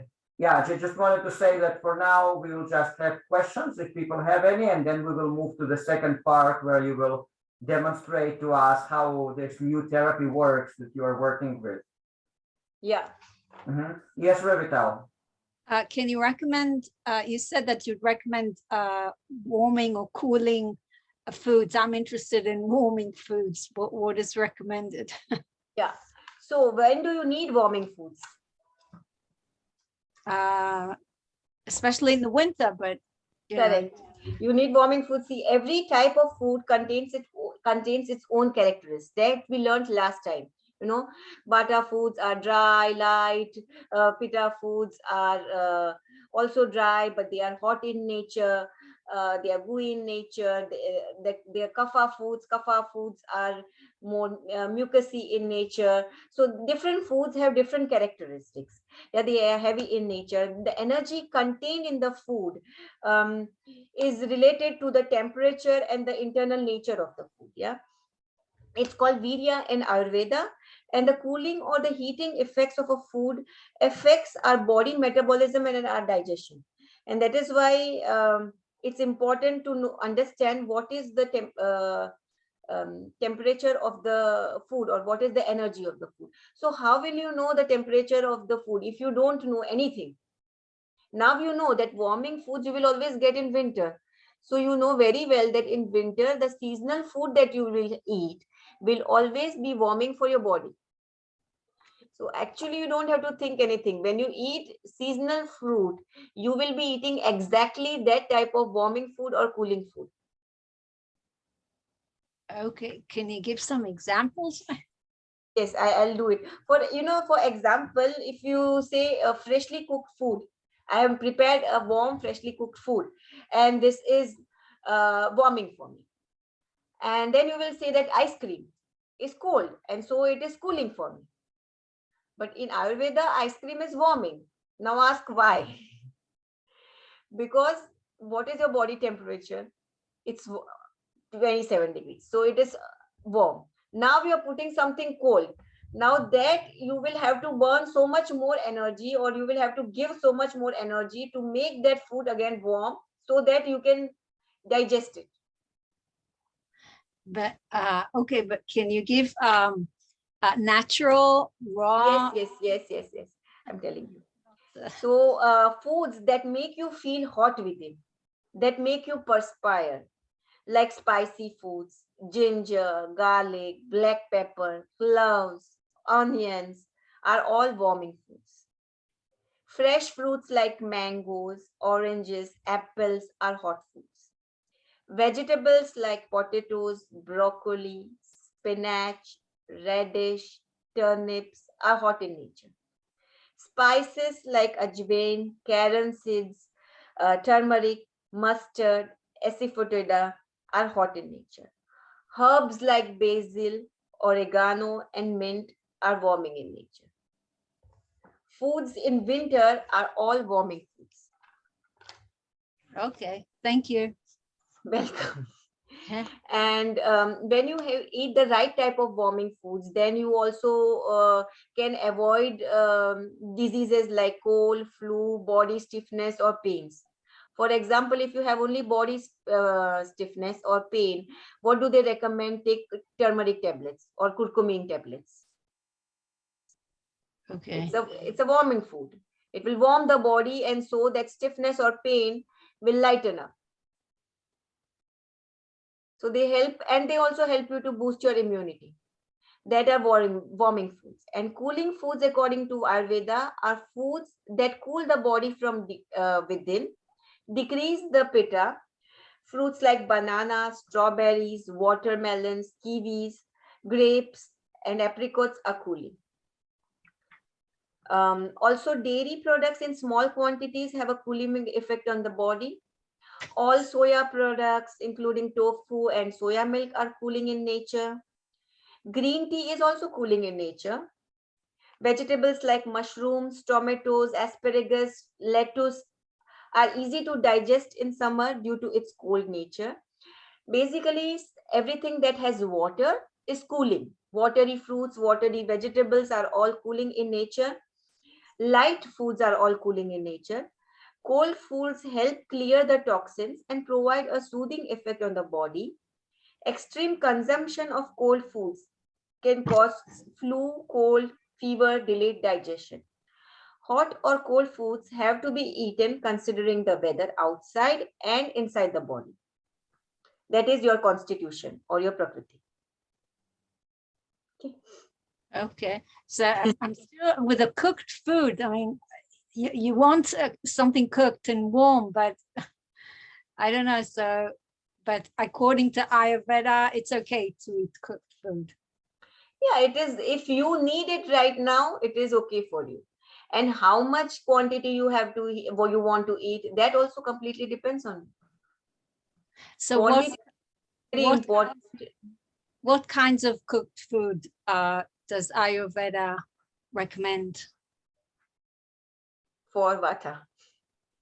Yeah, what could you give examples? Yeah. So for Vata, it is dry. So anything, any cooked food like khichdi is very good, which is soupy, which is warm, which is moist, but it is not heavy. Something that is warm, moist, not heavy. So little rice and lentils. I would not go for bread. I would not go for dense food. I would not go for heavy food. I would go for light, moist, and warm foods. But like soups, cooked vegetable, light. Yes, sorted vegetables, sometimes like mashed vegetables. So it's easier to digest. Okay. Yeah, thank you. Yeah, Hetal, and you mentioned kichori. It's called kichori. Yeah. Yeah. So, and what is the exact definition of kichori?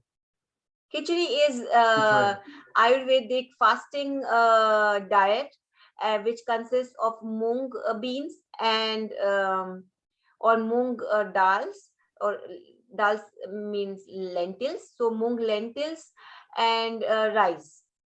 Normally the rice is white rice, basmati rice. Though Ayurveda does not recommend white rice, but because it is easy to digest. So during the fasting time, Ayurveda recommends white rice and mung lentils. Why mung lentils? Because from all the lentils and beans, only mung is the lightest bean or lentil. Yeah. Okay, Hetal. And you recommended it also to Ravital as a good food in general for Vata dosha. Yeah. Yeah. Khichdi. Yeah. So in What's general, the name again? What's the name again? Khichdi. Khichdi. Yeah. Khichdi. Yeah. You'll find everywhere on net. If you see nowadays, they give that packed sample also. The whole mixture is given. You just have to put water and cook it. Water and? Just put water in it and cook it. So they, it's a mixture of lentils and rice, which is given, and and you just have to add water to it and cook it, and it's ready. Okay, thank you very much, Hetal. Thank you. Yeah. Okay, Hetal. So now let's tell us a little bit. So I just want to say that Hetal has started a very interesting therapy that is related to. I would also just want to say the best foods and worst foods for each dosha. Yes. Okay. Sure. I'll wind it up. This is the last thing. The best food for Vata type is cooked grains, butter, dairy, nuts, and cooked vegetables. And the worst food for Vata is raw fruits, salads, and beans. Best food for Pita type is raw salads, cooked grains, milk, and seeds. And the worst food for Pita is hot, spicy foods, sour foods, deep fried foods, fermented foods such as yogurt, vinegar, pickled vegetables, alcohol, and etc. The best food for kapha type is salads, cooked vegetables, spicy foods, gluten-free grains like quinoa, millet, corn flour, buckwheat. And the worst food for kapha is dairy, nuts, cheese, wheat, rice, and meat. Mm-hmm. Okay. Yeah. And probably, Hetal, when you talk about milk products, you do not mean milk produced by factory farming. You mean milk produced from cows who actually graze grass on the field. So that kind of milk. Yeah. Organic milk where the horns are not cut and they are allowed to roam free in the nature, that type of. Yeah, absolutely. Okay. Normally Hetal. they say that the Jersey milk from the Jersey cows, which is called A2 milk or A2 cows, that milk is the best. Okay. Yeah. Good. Okay, Hetal, so now tell us a little bit about this new therapy that you has started some time ago. You told me that you are able to diagnose a person from the distance, and then you are able to operate certain frequencies so that they help this person heal from different conditions or balance themselves. So how does it work exactly? So I have a software which gives radionic frequency. It first analyzes your face. You just have to send me a photo. Earlier, it was that you have to be personally present and you have to put your hand there, or you have to, show your fingerprints, or you have to held a rod or something like that. There has to be some connection. But now the advanced technology is that you just have to send me a photo, and when I put that photo into the software analyzes your aura, your electromagnetic field, and through that magnetic field, the software recognizes all the problems in all your four stages: the mental stage, the physical stage, the spiritual stage, and the emotional stage in your body, and tells you exactly what problem you have, how much percent of the problem you have. It can also tell your problems which are going to come, your future problems, because it's reads your energetic level, not only your physical level, what is right now, but also your energetic level. From the energetic level to your physical level, a disease to come or progress takes about 6 months. So before the disease progresses, you can even come to know what the disease is, and you can correct the disease. You can change the whole thinking pattern, because no disease comes in the body just like that. It comes from the mind, through our thoughts, through our lifestyle, through our belief system. And when we can just change our thinking pattern, or also with the help of the frequency not only analyzes your problem but also corrects it by sending the right frequency and balancing your frequencies within your body or all the organs of the body.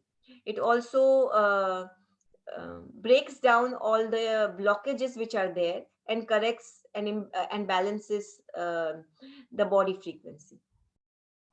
Wow, very interesting. So guys, do you have any questions in relation to this information?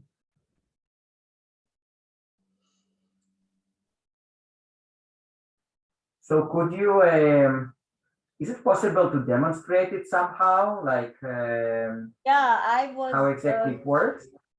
Yeah, actually, I was thinking that if I switch immediately to iPad, then I can show from iPad to the laptop how this thing works.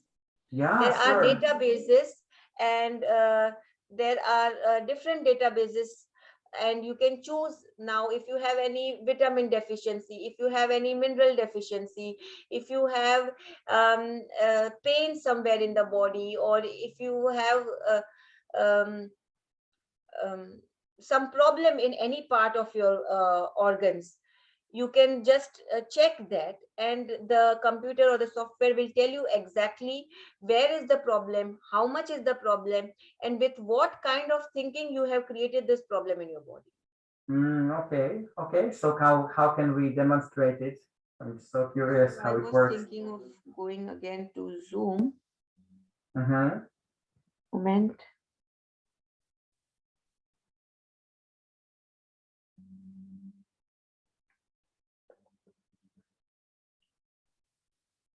Just a second. Yeah, sure, sure.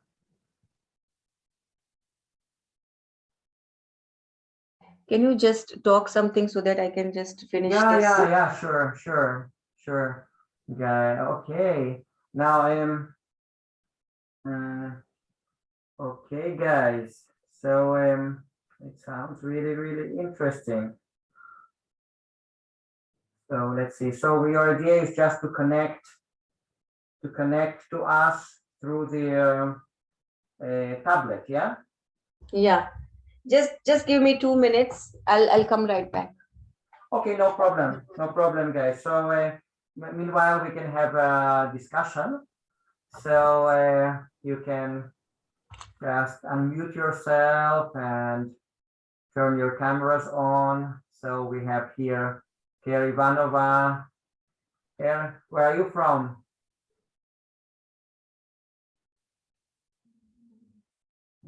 We have Judith, Raju. Hi, I'm Bulgarian, but I live in the UK, in England now. Ah, that's very good. That's Very really, really interesting good. webinars. I love this group. Yeah, absolutely, absolutely. So you can even turn on your camera. Yeah. Well, not in this moment. Yeah. No, okay. No problem. And which region in England do you live in? Yes, Newcastle. It's a city in the north, Yeah. near Scotland. Okay. Actually, I think it's the last English city before Scotland. Ah, wow, Yeah, wow. the next one is Edinburgh. Ah, it's probably really cold over there, no? Yes, it is, but I'm trying the raw food vegan. Ah, okay. And so what is the weather like over there now? Well, now it's getting a little bit better, but normally the summer comes very late, Yeah. and the winter is mild. It's not very bad, but it's very dark. I don't like it so dark. Yeah. And the temperatures, they don't drop too much. Mm-hmm. But yeah, the darkness is the worst thing in winter. And Okay. yeah, summer is max 20 degrees here. Never, Yeah. what I mean. Yeah. You mean it just gets not more than 20 degrees, not warmer than that. Yeah. Yes. Okay. But Yeah. It's anyway, I'm still in the raw food. moment. It's some kind of echo, I think. Yeah. It also no, I think that's fine. So Gary, so what are you saying? You are what? Yeah. What is this? Yeah. Care? Okay. So, give me a second. Now that you can see. Okay.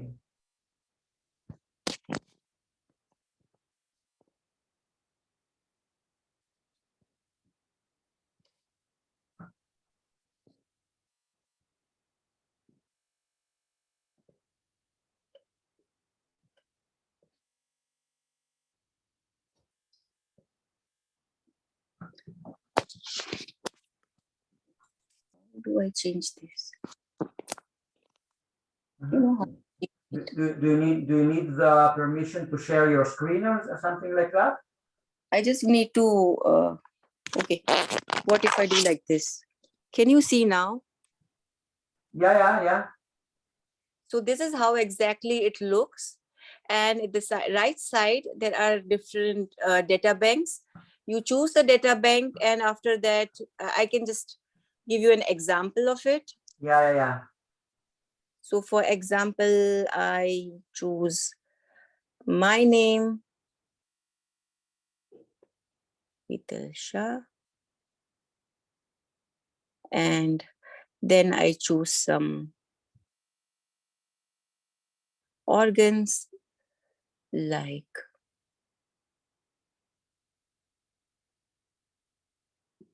my lungs and my pancreas, and then I analyze it. Now, as Hetal, but what about your picture? Like you're supposed it to is put it on the left side, my picture is already there. That is why the computer has scanned my picture and sent me my information. What is there, my lungs, how much percent problem it is there, what emotional thinking has caused me this problem, and everything is there. Okay. So how do you read this? What does it mean? Those pink lines and those green lines? Yeah. So it's the blue, yellow, and white lines are the Vata, Pitta, and Kapha. Blue is sky. That's why it's Vata. Yellow is Pitta, and Kapha is white. And that indicates how much Vata, Pitta, and Kapha I have in my body. So basically it also works with those Ayurvedic principles, this software, yeah? Yeah. Okay.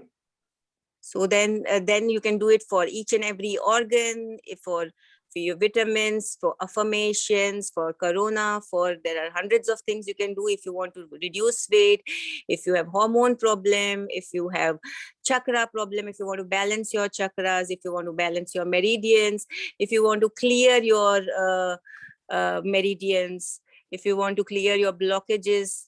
There are many things psychologically. If you want to clear something, if you have any allergies like pollen and anything, you can clear your allergies or balance and maintain them. Okay. My my sister's son, like I said last time too, he has a severe neurodermatitis. Since last 3 years, he has taken a lot of Ayurvedic medicines, homeopathic medicines. Since he's only 8 years old, he cannot control his diet so much. And he also eats very light diet, but he has a lot of kapha in his body. And it is very difficult to control children with food. But since the time I have been giving him frequency, his rashes have not become worse. He can now control his itching. Otherwise, he used to itch like mad, because of which he had a lot more rashes. And those rashes looked like a skin disease, and nobody came near him to play. And since I have been giving him frequency, now after 2 months of frequency, his rashes have totally gone. His itching has totally gone, and he's made new friends, and he's so happy with himself. And it's all it's all a cycle now, because he's happy, his disease is also becoming better. The more unhappy you are, the more negative you think, you also deteriorate your disease that much. Yeah, absolutely. And could you please show us the screen of mineral and vitamin deficiencies? How does it work? For Yeah, I example, just again click on them. And because actually everything is written in German, you won't be able to understand anything. Yeah, but just to get the general idea how it. Yeah, just a second. I just have to go. Minerals is N. Just a second.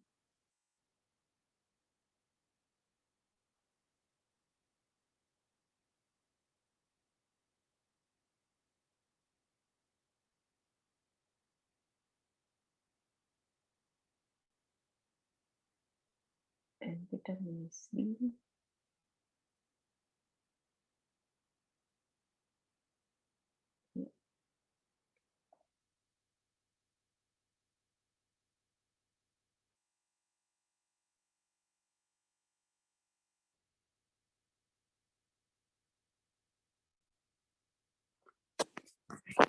So now can you see vitamin? Yeah. So it's written vitamin B2, vitamin Kalium is potassium, vitamin K and zinc, and vitamin B9 and vitamin omega-6. And yeah, so when, for example, one of those says that you have 25%, does it mean that you are like 75% deficient in this particular no, nutrient? No? I am only 25% deficient. Only vitamin I see. it has written 99%. That means, yeah, there I am 99% deficient, and I have to do something about it. So it can recognize everything just by scanning a picture of a person? Yes, only by the face of a person. Some people don't want to show their face because they think that, it will stay in the internet for lifetime, and they just give their photo of their hand, and that is also enough. Wow. So, Hetal, so for example, a person comes to you, if a person who is interested in this particular service, so Yeah. they send you the picture, then you scan it, you get the information. Now, do you send this person those details, all this report about their condition? It's a 10 to 12 page report, and everything will be written in detail about each and every sorry, each and every data bank that they have selected. I will first talk to them on the telephone for an hour. Sorry. And during this 1 hour, they will tell me that, I need this, I need to check this, I need to check that. And whatever they will tell me that I need to check, I will check all of it sitting with them together, so that they also are satisfied that how is it. In fact, when we are checking different databases, at that time they will realize, sometimes it is like that the client says that everything is perfectly all right, I don't have any problem. And because it's not that they are lying, but they have forgotten about it, or it's much earlier, somewhere something had happened many years before. And when the computer then shows that you have this problem, and it is because you are thinking that, and then you remember, yeah, I do think like that. This is the right thought process, what the computer is saying. So we can only, as human beings, we can only think that it may be this or it may be that, but the computer gives precise information, which has been till now very, very accurate. Wow, that's amazing. And will they get all this report in English? Yes, everything in English.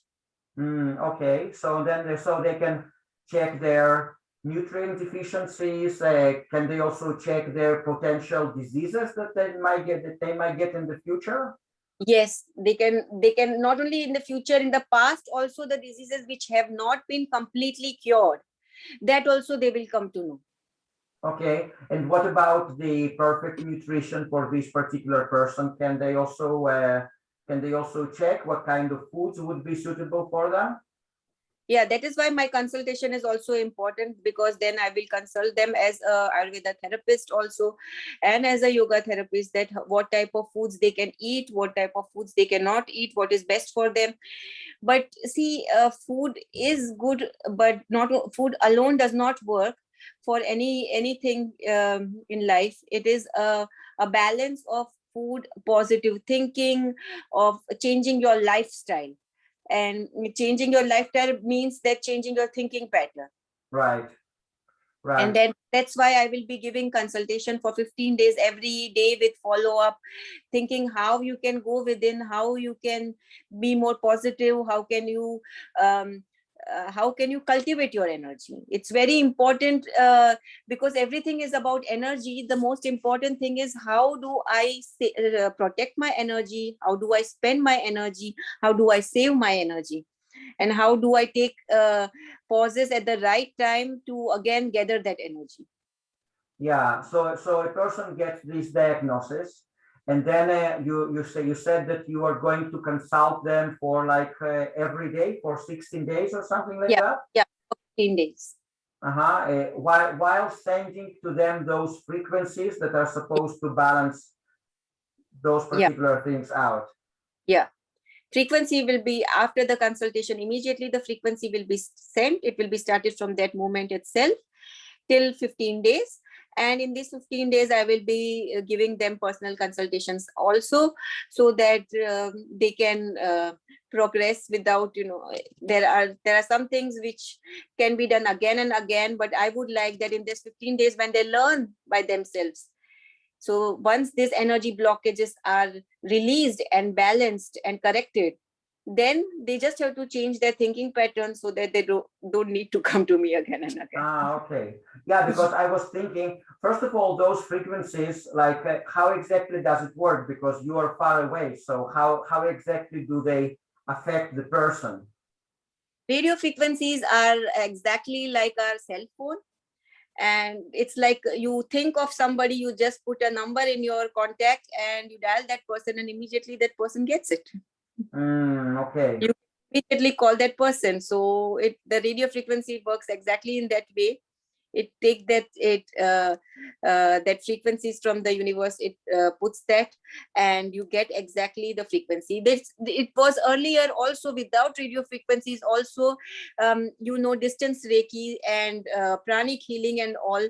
They used to give the people with our thoughts, and now these are not only thoughts, these are numbers. Okay. And they are specific numbers. Every disease, every electromagnetic imbalance that you have, that imbalance has a number, and it traces that number and sends that number to you. So your frequency will exactly attract that number. Wow, that's interesting. And tell me, for example, if a person has nutrient deficiencies, now can they solve this problem with frequencies? Like how exactly frequencies can solve this problem? Because it is solved with nutrition, like. Yes, all these imbalances can be solved with frequencies, and frequencies can solve any type of vitamin deficiency. People who do not want to have medicines and who do not want to have synthetic supplements, they can go for frequencies. Is a very good idea, that without taking anything external, even when you are fasting and you go into dehydration or you go into toxic blockage and you cannot go further, and that is the right time just to go take the frequency, and during that frequency you will just release those emotional blockages which are blocking you from going further into the long fast, and then you can continue fasting, because then you are not putting anything out. Wow. And are you yourself using those frequencies? Do you use those frequencies on a constant basis on yourself? Yes. Okay. Yes. Okay. Yeah. And it has helped me a lot. It has helped me a lot with my patience. It has helped me a lot to control my cravings. Wow. Wow, that is amazing. So, and how long have you been doing that to other people? I've been doing it since October, and it is working excellent to whomever I have done. There are some people here from our group also, a weekly fasting group, who have done it, and they have also got very good results. Wow, wow, that's amazing. Guys, so do you have any questions related to that?